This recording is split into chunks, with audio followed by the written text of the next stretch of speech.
hundreds of millions of dollars in the bank. He ran away. And that one, called James Ibori, he was the governor of oil-rich, Delta State. He's still in London now in jail for stealing, hundreds of millions of dollars, for himself. There was no end to their greed. Is that what, I mean, there's no appropriate kind of stealing that they do. They want it all. Is that exactly. Nothing. It's just not take a dollar and leave the rest for the people. No, it's clean everything and let everybody else be poor, and you are the only king in there. That's part of the problem. And even people in Africa and Nigeria understand that if the politicians are not in cahoot with these mining companies, they cannot get away with what they are doing.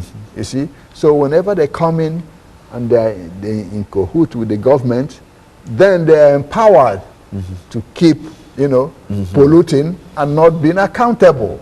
I mentioned Patrice Lumumba when we started here. That's part of why he died.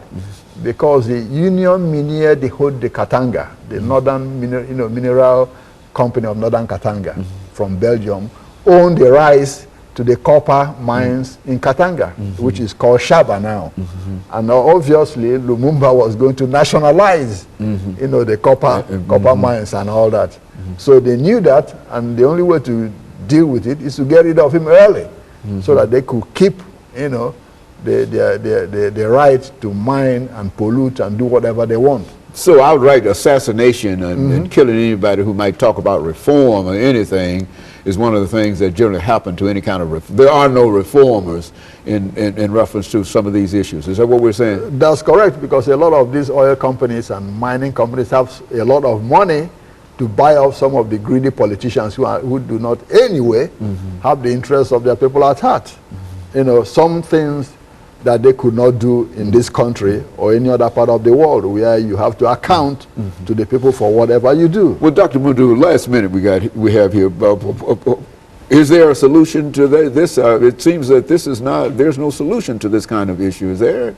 Well, I think the solution is that the governments in Western Europe or in the United States here, have to prevail on these oil companies, that do business in Africa, say, hey, if you don't maintain the standards over there that you do here, then we have to sanction, those companies. Like Chevron is from the U.S., and all the rest. We have to put some sanctions on you until, you start acting proper over there as far as environmental controls are concerned.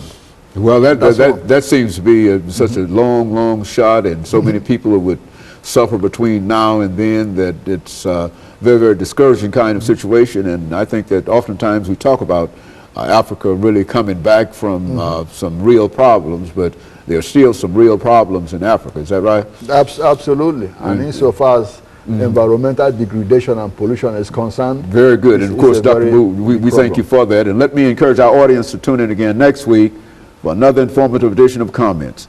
Thank you and good morning.